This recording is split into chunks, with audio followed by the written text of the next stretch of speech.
इस मूवी के स्टार्ट में हमें एक रेस्टोरेंट दिखाया जाता है जहाँ पर एक रूम में एक कपल क्रिस्टिन और नील बहुत बुरी हालत में सो रहे होते हैं। वो लोग थाईलैंड में एक आइलैंड पर छुट्टियां गुजारने आए थे। आज उनका इस आइलैंड पे आखिरी दिन होता है। क्रिस्टिन की आंख खुलती है तो वो देखती है कि उसका हुलिया बहुत गंदा है और रूम की हालत भी बहुत ज्यादा खराब है। उसके गले में एक लॉकेट होता है जिसका उसे नहीं पता कि वो कैसे आया। वो नील को उठाती है कि हमें देर हो रही है। उन्हें पिछली रात के बारे में कुछ भी याद नहीं होता। नील के हाथों पर फोन भी लगा होता है। नील टीवी पर न्यूज देखता है कि आज शाम को इस आइलैंड पर बहुत बड़ा तूफान आने वाला है। फिर अगले सीन में वो लोग वापस जाने के लिए बोट तक जाते हैं, लेकिन डॉक्यूमेंट्स ना होने की वजह से उनको टिकट नहीं मिलता और वो जा नहीं पाते। उनका सामान भी गलती से बोट के साथ चला जाता है। वो वापस आ जाते हैं मगर उनके पासपोर्ट नहीं मिल रहे होते। तभी नील को अपने फोन में एक 2.5 घंटे की वीडियो मिलती है जो उसने नहीं बनाई थी।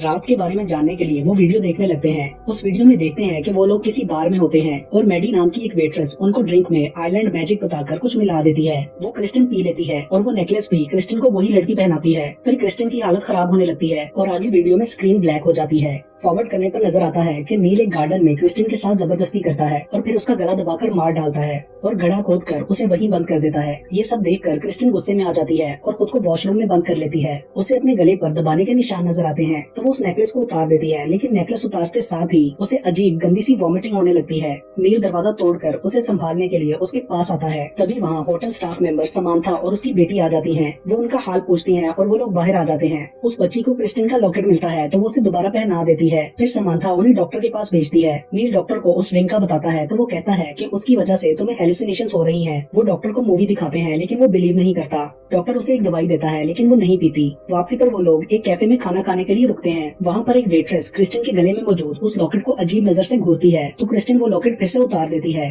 पास से फेस्टिवल के कुछ लोग गुजर रहे होते हैं जिनके फेसेस पर मास्क होते हैं तो नील उनकी फोटो खींचने के लिए जाता है। उसको उन लोगों के पास क्रिस्टिन की शक्ल की एक मूर्ति भी नजर आती है जिसकी वो फोटो ले लेता है। क्रिस्टिन को फिर से उल्टी आने लगती है तो वो वॉशरूम भाग जाती है और उसके मुंह से सांप जैसा कुछ निकलता है। दूसरी तरफ नील अपने मोबाइल से फेस्टिवल के लोगों की वीडियो बना रहा होता है तो कोई उसके हाथ से मोबाइल छीनकर भाग जाता है। नील उसके पीछे भागता है और उसे मारकर मोबाइल ले लेता है, मगर तब तक वो आदमी उस वीडियो को डिलीट कर चुका होता है। वो वापस क्रिस्टिन के पास आता है तो वो वहाँ नहीं होती। नील उसका बैग और चीजें लेकर उसे ढूंढने लगता है और कैफे का ओनर वो लॉकेट उठाता है।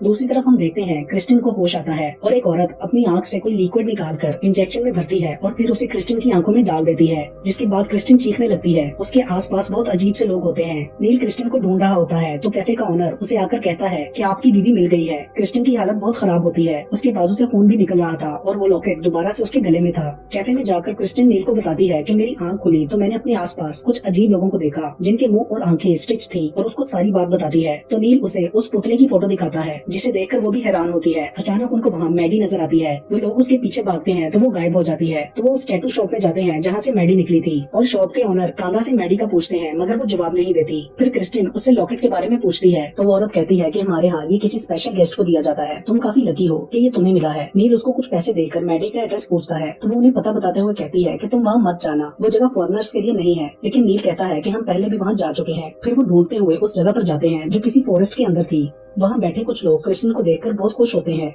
लोगों ने क्रिस्टिन की शक्ल की मूर्तियां भी बनाई हुई थी। वहाँ मैडी उन्हें खुशी से मिलती है और नील का पासपोर्ट उसे दे देती है। क्रिस्टिन के पासपोर्ट का पूछने पर वो कहती है कि मेरे पास एक ही था। वो उससे रात वाले ड्रिंक का पूछते हैं तो वो कहती है कि वो एक ड्रग था जो तुम्हारे दिमाग की फैंटेसीज खोलता है और उससे हेलुसिनेशंस भी होने लगती हैं। क्रिस्टिन अपना लॉकेट उतारने लगती है तो मैडी उसे रोकती है और कहती है कि अब तुम इसे उतार नहीं सकती। तभी सब लोग कुछ कहते हुए उनकी तरफ बढ़ने लगते हैं, जिनसे घबरा कर वो दोनों वहाँ से चले जाते हैं। होटल वापस जाने पर समांथा उनके लिए एक बोट का अरेंज करती है और एक ड्रिंक देती है जिसे नील पीता है। क्रिस्टिन समांथा को ड्रिंक के लिए थैंक्स कहती है तो वो उसे बताती है कि ये आइलैंड मैजिक ड्रिंक है। तो क्रिस्टिन उससे पूछती है कि ये आइलैंड मैजिक क्या चीज है तो वो उसे बताती है कि पहले मैं बहुत बीमार रहती थी तो किसी ने मुझे इस आइलैंड पर आने का कहा तो यहाँ आकर मैं बिल्कुल ठीक हो गई और दोबारा कभी बीमार नहीं हुई। क्रिस्टिन समांथा को अपना लॉकेट देते हुए कहती है कि मैं इन सब बातों पर बिलीव नहीं करती, इसलिए ये लॉकेट तुम रख लो, मगर वो लेने से मना कर देती है कि ये तुम्हारी गुड लक के लिए है। अगले सीन में नील साहिल पर खड़ा बोट ठीक करने का इंतजार कर रहा होता है और उसके पास एक आदमी फिश काट रहा होता है। क्रिस्टिन वहाँ आकर उससे मोबाइल लेकर जाती है तो उसे उसमें नील का थोड़ी देर पहले रिकॉर्ड किया हुआ एक वीडियो मिलता है जिसमें वो कह रहा था कि हम लोग खौफनाक मौत से मरने वाले हैं। तभी वो फिश काटने वाला आदमी नील के कान में कुछ कहता है और वो उसका चाकू लेकर खुद को मारकर अपनी आंतें निकालता है और पानी में गिर जाता है। ये सब देखकर क्रिस्टिन बेहोश हो जाती है। जब उसको होश आता है तो समांथा और एक कैप्टन उसके पास खड़े होते हैं। वो उनसे अपने हस्बैंड का पूछती है और भागकर उस जगह पर जाती है जहाँ नील के साथ वो सब हुआ था। लेकिन वहाँ पर अब ना तो कोई बोट होती है और ना ही समंदर, पानी साहिल से काफी दूर होता है। वहाँ पर सिर्फ ब्लड पड़ा होता है। क्रिस्टिन सारी बात उस कैप्टन को बताती है, लेकिन वो लोग उसकी बात का यकीन नहीं करते। तभी वो फिश काटने वाला आदमी पास से गुजरता है तो क्रिस्टिन उससे पूछती है, मगर वो कहता है कि वहाँ पर ये अकेली थी और कोई नहीं था। कोई उसकी बात नहीं समझता। समांथा उसे अंदर ले जाती है और वही मैजिक ड्रिंक देती है। अगले सीन में हम देखते हैं क्रिस्टिन एक जगह लेटी हुई है और उसके इर्द गिर्द बच्चे चक्कर काट रहे हैं और फिर वो उठकर बीच पर जाती है। वहाँ उसे नील की बॉडी नजर आती है, लेकिन पास जाने पर वहाँ कुछ भी नहीं होता। और तभी उसे समांथा पीछे से आवाज देती है कि नील की कॉल आई है और उसकी हेलुसिनेशंस खत्म हो जाती है। फोन पर उसे नील की कोई आवाज नहीं आती तो वो समांथा से कहती है कि मैं जानती हूँ नील कहाँ है। फिर उसके बाद वो लोग गाड़ी में कहीं जा रहे होते हैं तो रेडियो पर तूफान की न्यूज आती है। मैडी के क्लब पहुंचकर समांथा उसे जाने से मना करती है, लेकिन वो फिर भी चली जाती है। वहाँ कोई भी नहीं होता तो तभी वहाँ रखे फोन की घंटी बजती है। क्रिस्टिन फोन उठाती है तो उसमें से बहुत अजीब सी आवाज आने लगती है। वो चीख मारती है और उसके हाथ से फोन गिर जाता है। पीछे मुड़कर देखती है तो वहाँ वही अजीब से लोग नजर आते हैं जिनके मुंह और आंखें स्टिच थी। वो उनसे नील का पूछती है। एक बंदा अपने स्टिचेस खोलता है, उसमें से कुछ अजीब सा निकल कर क्रिस्टिन के मुंह पर पड़ता है, जिससे वो बेहोश हो जाती है। जब क्रिस्टिन की आंख खुलती है तो वो समांथा के घर होती है। वो उससे पूछती है कि मैं यहाँ कैसे आई, तो वो बताती है कि कार से उतरते ही तुम्हें उल्टी आई थी और तुम बेहोश हो गई थी।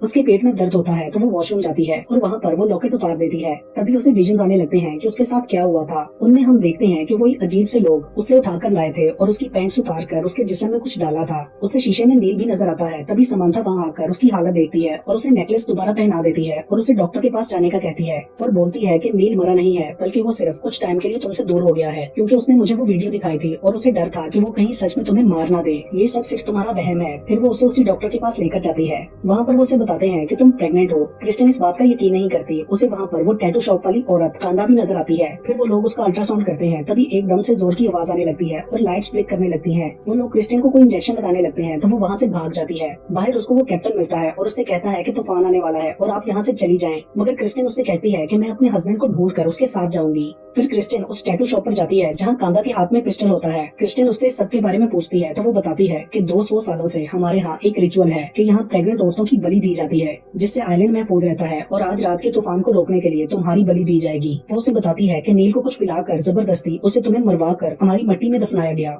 वो कहती है कि तुम असल में मर चुकी हो और इस लॉकेट की वजह से अभी तक यहाँ बची हुई हो। तुम इसी की वजह से आत्माओं को देख सकती हो। तुम्हें आत्माओं के जरिए प्रेग्नेंट किया गया है। वो कहती है कि अपने बेटे को बचाने के लिए मुझे तुम्हारा ये लॉकेट चाहिए। क्रिस्टिन उससे कहती है कि अगर तुम मेरे हस्बैंड को ढूंढने में और हमारे यहाँ से निकलने में मदद करो तो मैं ये तुम्हें दे दूंगी। तभी शॉप पर कोई आता है तो क्रिस्टिन छुप जाती है। वो डॉक्टर था। उसे कांदा पर शक होता है, इसलिए वो उसके कान में कुछ कहता है और वो भी नील की तरह खुद को मार लेती है। क्रिस्टिन उसका पिस्टल लेकर वहाँ से भाग जाती है। वो बहुत से लोगों से मदद मांगती है, लेकिन सब उसे देखकर दरवाजा बंद कर लेते हैं। तभी समांथा वहाँ आती है और उसे कहती है कि मैं तुम्हें यहाँ से बाहर निकालती हूँ और उसे गाड़ी में ले जाती है। अचानक समांथा की बेटी कहती है कि मोम, ये बोट की तरफ जाने वाला रास्ता नहीं है। तभी क्रिस्टिन उसे गाड़ी रोकने का कहती है, लेकिन समांथा नहीं रुकती। तो क्रिस्टिन बच्ची से पूछती है कि तुम्हारी माँ कहाँ है। वो कहती है जमीन के नीचे। तभी फिर समांथा बताती है कि उसने इस आइलैंड के लिए अपनी खुशी से कुर्बानी दी थी और मुझे भी कैंसर था जो इस आइलैंड पर आने के बाद ठीक हुआ, इसलिए इस आइलैंड को बचाने के लिए कुर्बानी देनी पड़ती है। फिर क्रिस्टिन सीट बेल्ट कर उसे शूट कर देती है, जिसके बाद गाड़ी एक दरख्त से टकरा जाती है। क्रिस्टिन वहाँ से भागकर जंगल में चली जाती है, मगर उधर वो लोग आ जाते हैं और उसे बेहोश करके वहाँ से ले जाते हैं। रात को जब क्रिस्टिन की आंख खुलती है तो वो उठकर एक जगह जाती है जहाँ लोग दिए लेकर खड़े होते हैं और उसके आगे झुकते हैं। फिर वही अजीब सा आदमी उस पर कुछ धुआं डालता है और वो दोबारा बेहोश हो जाती है। दोबारा होश में आने पर देखती है कि वो एक पोल के साथ बंधी होती है और मैडी उसके पास होती है। वो क्रिस्टिन से कहती है कि तुम हमारे लिए स्पेशल हो जो ये कुर्बानी देने जा रही हो। लोग वक्त आने पर ये कुर्बानी खुशी से देते हैं, मगर क्रिस्टिन कहती है कि मैं खुश नहीं हूँ। मैडी उससे कहती है कि तुमने अपनी मर्जी से ये लॉकेट लिया था और ड्रिंक पी थी। तुम यहाँ से जा सकती थी लेकिन नहीं गई। तुमसे कैप्टन ने जाने का पूछा भी था। तभी डॉक्टर वहाँ आता है और बताता है कि हमने तुम्हारे अंदर आइलैंड मैजिक डाला है जिससे तुम प्रेग्नेंट हुई। फिर मैडी उसकी एक आंख स्टिच कर देती है। क्रिस्टिन को नील का सपना आने लगता है जिसमें वो पुराना टाइम देखती है जब वो सच में प्रेग्नेंट थी और तभी नील उसे ख्वाब में ही जोर से चिल्लाकर होश में आने का कहता है और तब वो पूरी तरह होश में आ जाती है और अपने हाथ छुड़वाकर सबको मारने लगती है और वहाँ बारिश शुरू हो जाती है। कुछ लोग उसे मारने के लिए आगे बढ़ने लगते हैं तो मैडी उन्हें रोक देती है और कहती है कि उसकी मर्जी जरूरी है। छोटी बच्ची नथीडा क्रिस्टिन को रोकने की कोशिश करती है, लेकिन वो नहीं रुकती और बोट की तरफ भाग जाती है। सब लोग उसके पीछे जाते हैं, लेकिन वो बोट में बैठकर वहाँ से चली जाती है। फिर अगले दिन हमें दिखाया जाता है कि आइलैंड का वो हिस्सा कोकट तूफान से तबाह हो गया है और क्रिस्टिन की बोट समंदर में होती है जिसको एक फेरी लेकर आती है। फिर हम देखते हैं कि लॉकेट उतारने की वजह से क्रिस्टिन भी मर चुकी थी और लॉकेट उसके पास पड़ा था, क्योंकि उस औरत ने कहा था सिर्फ इस लॉकेट की वजह से तुम जिंदा हो। लेकिन जब उसकी बॉडी पर वो लॉकेट रखा जाता है तो फिर से जिंदा हो जाती है।